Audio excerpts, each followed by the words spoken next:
Welcome back to the sweatshop. In today's video, we're going to be working on this 2013 Fiat 500 Turbo. What we're doing in today's video is we are going to be charging up the air conditioning system on this wonderful Fiat 500. Now, this here is a job that I would not recommend any DIYer doing at home unless you have experience and have been at least sort of guided by a trained professional. It looks to be simple enough when you see people perform it online, but there are a lot of mistakes that can cost you in the long run, not only a compressor and other sorts of things, but your health. This shit is extremely toxic. It is not stuff that you want in your body or on your skin. Definitely you need protection whenever handling any sort of AC related stuff. Protection, and in the very least to your hands. Wear gloves if you are going to be touching your air conditioning system, just because the stuff is quite toxic. Now, in this video, I'm going to be giving you an overview of how I do it and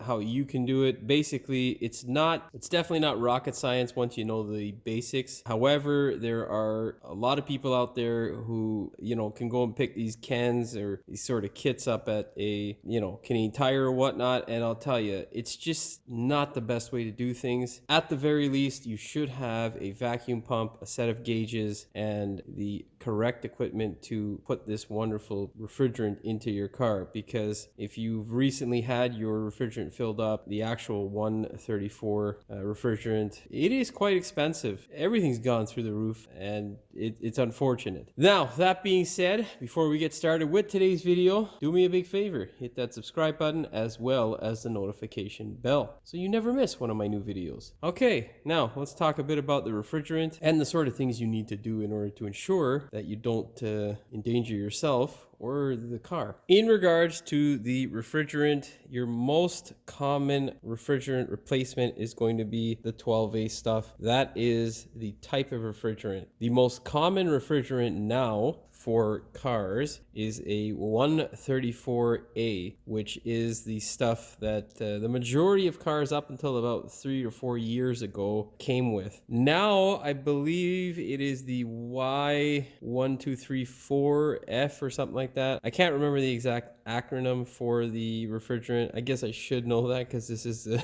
AC related video. However, it is going to be the most popular refrigerant eventually because all new cars have been mandated to come with it. Why that is because they say it is more environmentally friendly, and it also, I think, works better with the electric compressors and whatnot. And yeah, I don't know exactly, but it's different. And what I can tell you is it is a shit ton more expensive than any of this stuff. R12 was the most common prior to the early 90s when it was banned because of its toxicity and bad effects on the environment, so they say. So yeah, and this replacement here has actually worked pretty good for most cars that we've put it in. I haven't really had any issues. If you go into older R12 cars, some of them, they get a bit too cold actually, depending upon what you put in. So you can use a scale in order to gauge how much refrigerant goes into a system, which is the best way to do it. However, it's a bit more complicated. So for the purpose of the video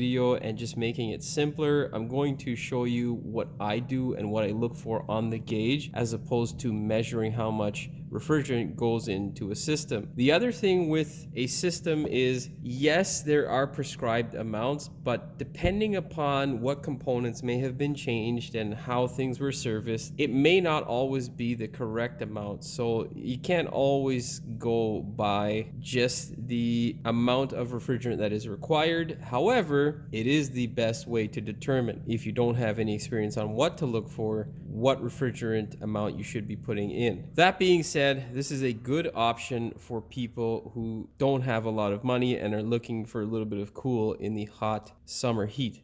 Locally up here, you can get your refrigerant refilled depending on the size of the air conditioning system and, the area that you're in, from anywhere from like $150 to like $300. It's getting quite expensive. It's not the hardest job to do, but it is time consuming and it does require attention from a mechanic. So, generally when doing it with these types of solutions like cans and gauges like this, it is considerably cheaper. You can save yourself, sometimes half of the cost of filling up an AC system. Generally, this stuff here is not too expensive. However, it is quite dangerous, and me personally as a mechanic, I'm not super on board with this stuff being sold to the public just because it is so dangerous, and a lot of people really don't understand how dangerous it can be. A good indicator that tells you that it's dangerous is, well, that fire sign right there, the aerosol can sign right there, because if you drop this like an idiot and puncture it, you're gonna get this flammable material. And most times if you drop a metal object on a concrete floor, the potential for a spark is very high.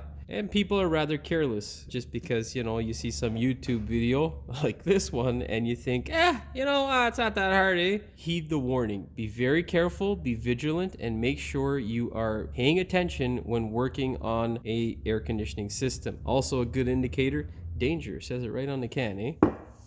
In terms of tools, the most often overlooked tool for a system that is completely deflated or has been serviced is a vacuum pump. People often just dump the fluid in there and then they wonder a few months later why their compressor has taken a crap. It's usually because it's being grossly overworked. Why that is because you have moisture in the system. Moisture takes the place of refrigerant, and it also causes the system to work considerably less efficiently. And efficiency is the name of the game with air conditioning. You want to make sure the system is clean and it is moisture free as well as air free. How you can accomplish that is by hooking up a vacuum pump to your system and pulling the moisture out. You need to run the vacuum pump for at least a 20-minute period to pull out the moisture. Oftentimes on a humid day or on a not so humid day, you can sometimes see the moisture boiling out of the exhaust of the vacuum pump. And that is something that,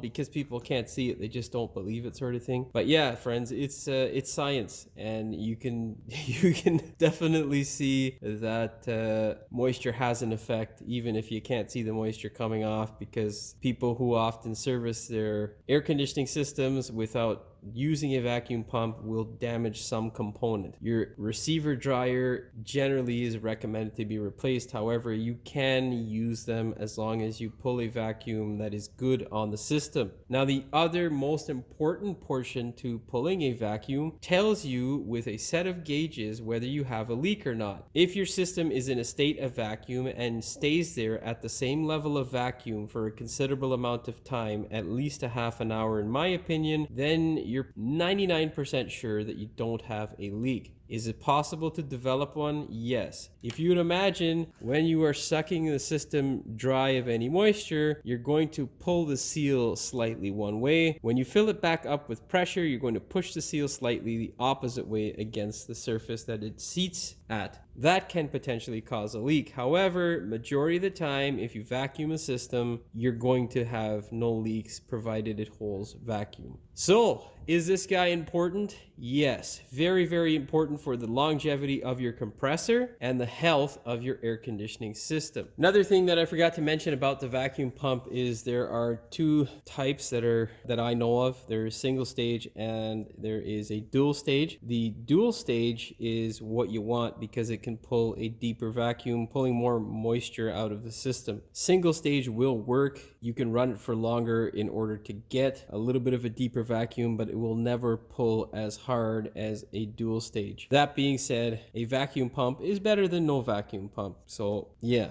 get the vacuum pump. In terms of gauges, this is the most popular gauge that you're going to get with one of those little home kits. It works, nothing wrong with it, but it doesn't tell you the whole story. It only tells you the low side. And really, for a DIYer, that's all you really need, because if you get your pressure to 40 psi and the compressor is on and it ain't getting cold, well, you're going to need a professional's help at that point to really diagnose what you need. You're going to have the can tap end and you're going to have the low side hose connector on the other end.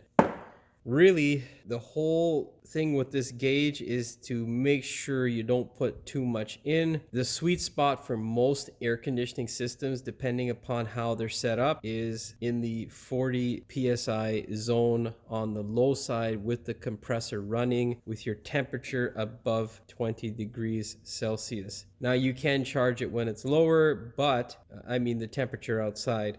You can charge it when it's lower. However, the temperature does have an effect on how your system will cool. Recommended from me personally, not anything scientific, but just from my experiences, to charge a system above 20 degrees to keep it at 40 psi. If you're a little bit above or lower, not a big deal, but 40 psi is the sweet spot. That being said, we'll go take a look now at the gauges that I have. It's a more professional set of gauges, which I would recommend getting if you're going to do AC repairs. Sadly, there's a few guys out there who are trying to, make some money by using this and cans to repair people's AC. Just not a good idea. Anyhow, remember, you get what you pay for, sort of thing. Okay, we're looking here at my cheap Chinesium gauges. Nothing wrong with that. All you got to do is figure out exactly what all those numbers and lines mean. And I'll tell you, it looks a lot more daunting than it actually is. All you're really concerned about is the bar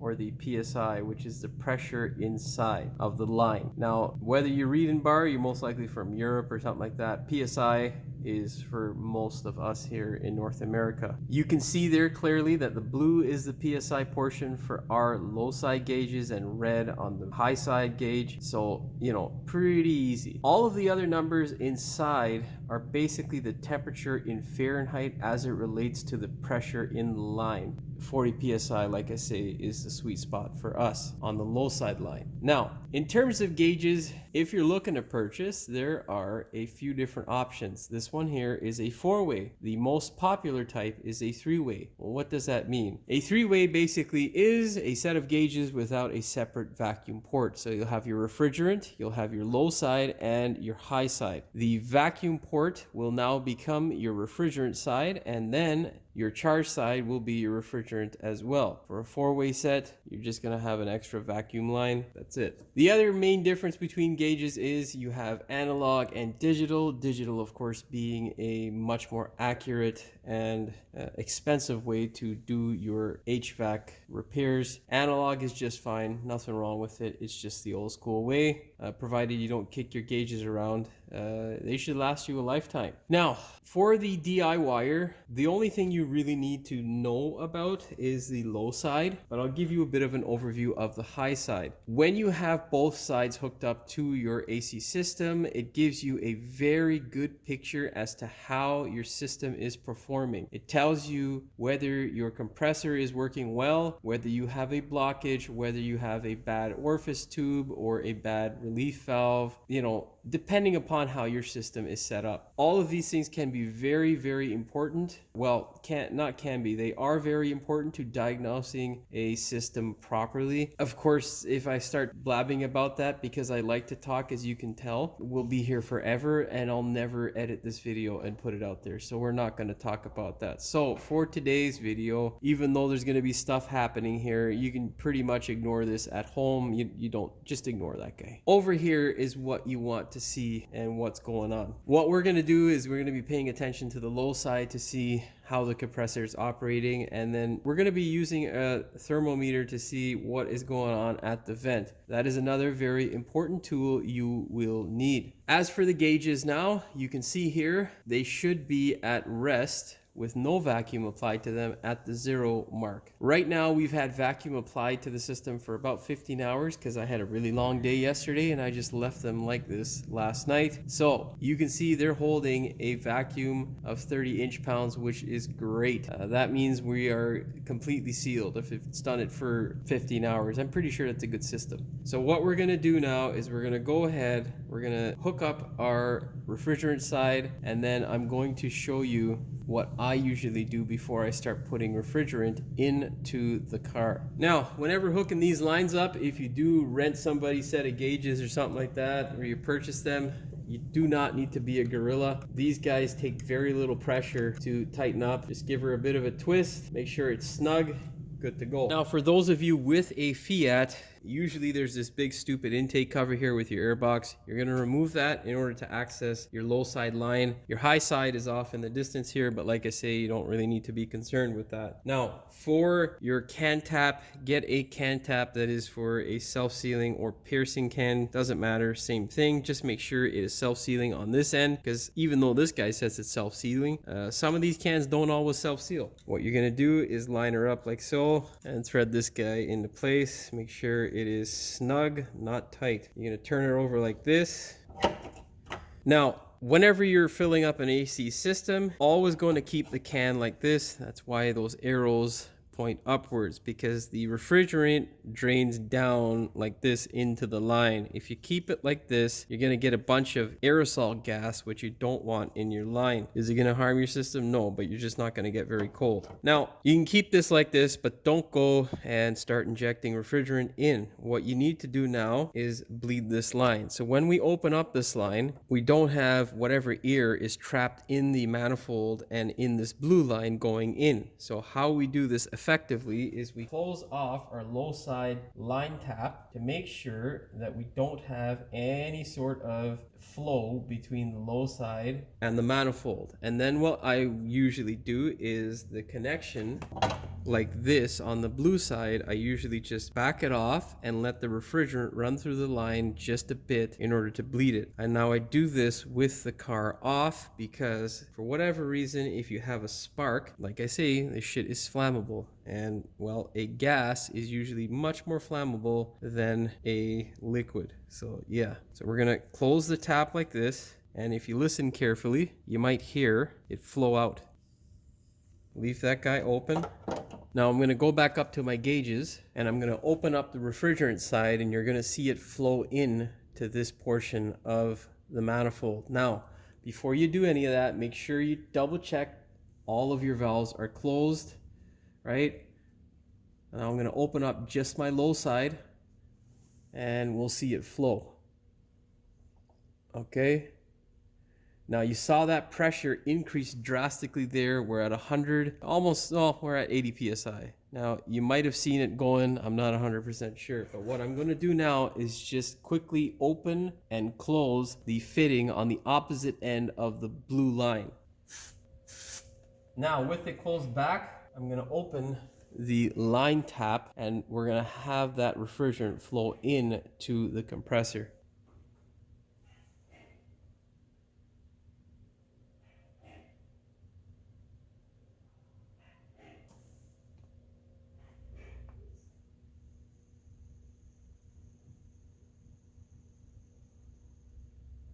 Now, whenever letting refrigerant flow, you want to make sure that it is flowing nice and slowly. You do not want it going in really fast. You can cause a line to freeze up. Now, we've got some refrigerant in our system and it's continuing to flow. What I'm going to do now is go ahead and start up the car. Now, just to be on the safe side, because I'm talking my way through this and I'm usually doing this quicker, we're going to go ahead now and stop the flow. So I've closed off my low side port. Now I'm going to go ahead, start the car up, and we'll turn the air conditioning system on. Now, before I go ahead and do that, I'm just going to explain to you what a thermometer is and what you should have on your vent. This is our thermometer, and you can see here we're at 26 degrees in the shop. This is what I use. You can use a handheld one. You're just going to stick it into the vent and see what the temperature is that is coming out of the vent. What you're looking for on a normal operating AC system is to have the temperature at the vent as low as 6 degrees. Generally, the majority of air conditioning systems will cycle at around 6 degrees. Even if you get lower than that, it's fine. You shouldn't get any lower than 2 to 3 degrees at the vent. Then that could be a sign that you're freezing up at the evaporator, and yeah, that's not good either. No higher than 8 degrees at idle for an optimal working system. Obviously, there are many different factors that determine how well your system will work, but that is generally what you want to see. Okay, let's go fire this thing up. I'm gonna put my thermometer over there. The window gap is big enough, I might be able to get a visual for you, but let's see.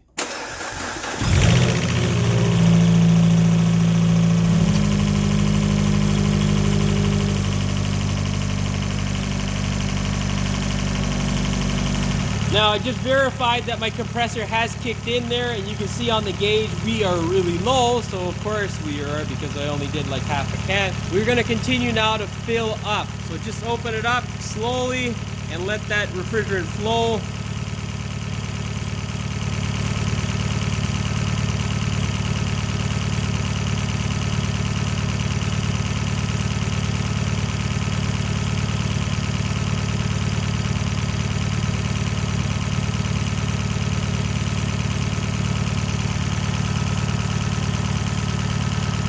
We're almost out on this can. You can feel the weight difference in the can. That's how you can tell. Come on, baby. Suck it in, baby.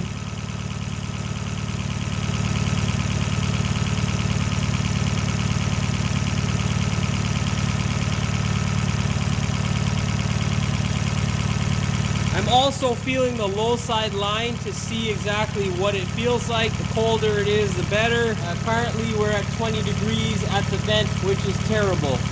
So, you know, let her flow some more. I think we're out on this can. Now, really important, when you're out on the can, back this guy out, make sure it's nice and closed. And what you're gonna do is close off your gauges, both sides. Just close them up everywhere, okay? Now we can go ahead and exchange your can. Take your new can, make sure the piercing valve is not open. Make sure it is closed and thread it in. Like every other AC fitting, make sure it is nice and snug. Because you've been moving this around, snug this back up. Make sure it hasn't come loose. Now you can see there we're at 30. We're high on the refrigerant side, or on the temperature side. And now let's go ahead and we can tap our new can. Okay, let's open up our refrigerant and our low side. You can see there it's hovering up at about 50. You want to keep it there, and then just close it a bit and see what it comes down to. Just give it some time. Well, let's see what the health of our compressor is now. We're going to open up our high side. That ain't looking good. Should be higher on the high side. Just a bit, so what I've done off camera so far is I've had it continue to run.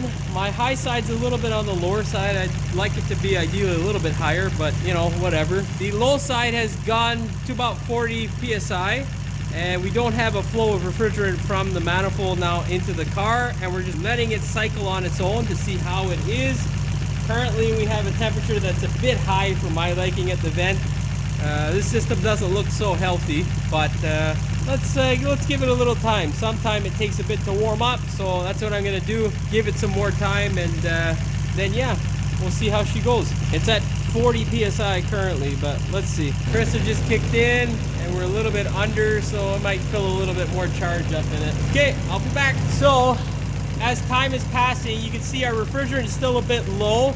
Our compressor is about 30 psi, just above 30 psi on the low side, but on the high side here we should be at like 100 and I'd say about 140, 160, somewhere around there, depending upon the temperature, because right now we're at 26 degrees ambient air temperature, so we're gonna add a little bit more refrigerant. We're down now at 8.6 degrees at the vent, but you want to do this process slowly.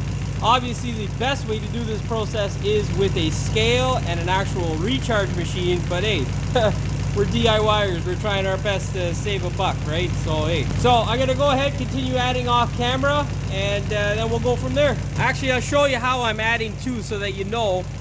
Basically, I have my refrigerant open, and the only thing I'm opening is just my low side in order to add a little bit more pressure. So right now we're at 40 as I'm adding pressure. And I want to see my high side climb up. My high side looks a little bit lazy. And we have a steady, small flow of refrigerant.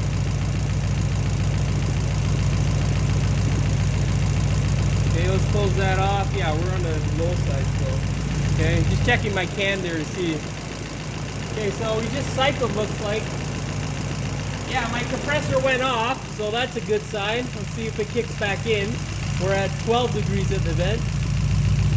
Okay, she just kicked back in at 13. That took a while, but whatever. So we're gonna continue on like this and let it cycle. We're currently, traveling down pretty quickly. We're at 9 degrees now. So yeah, I mean, it seems to be working okay, but that high side to me is just a little bit on the low side. It should be a bit higher, but you know, I could be wrong. The fans also kick in a bit late as well.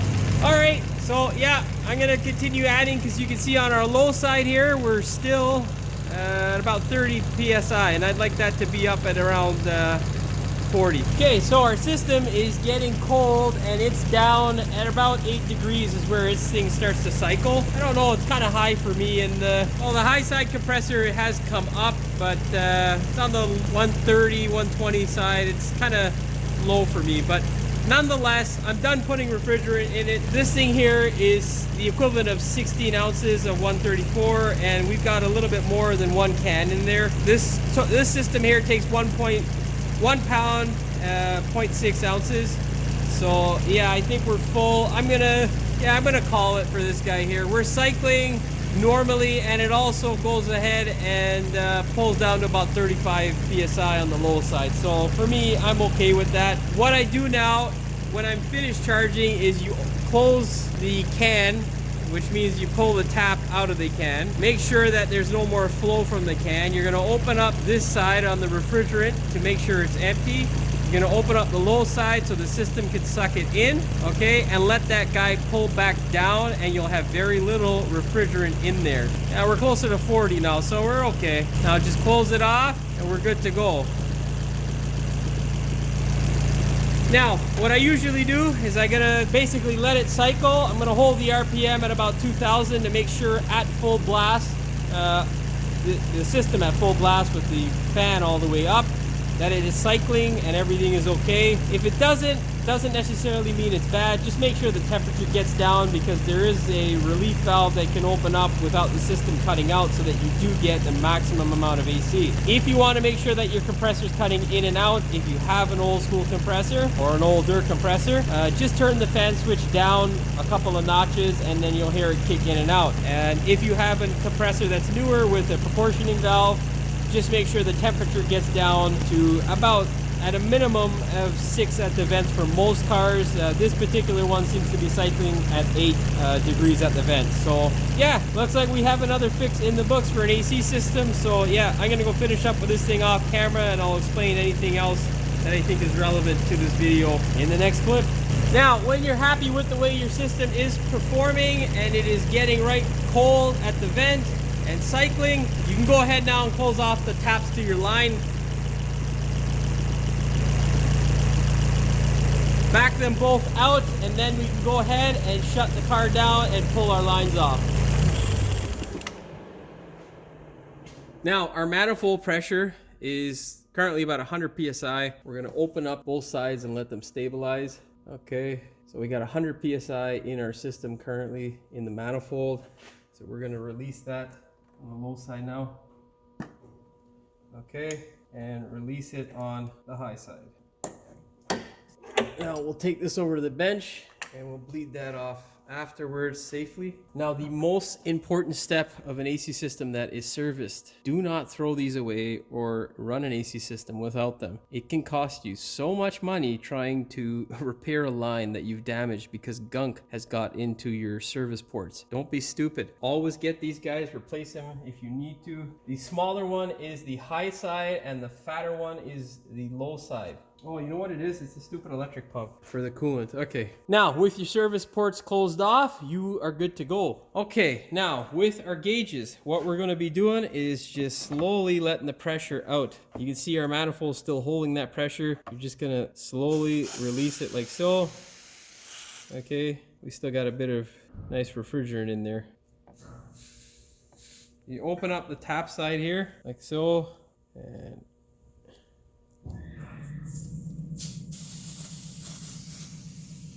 you want to do this obviously in a well ventilated area, so you don't want that stuff going into your lungs.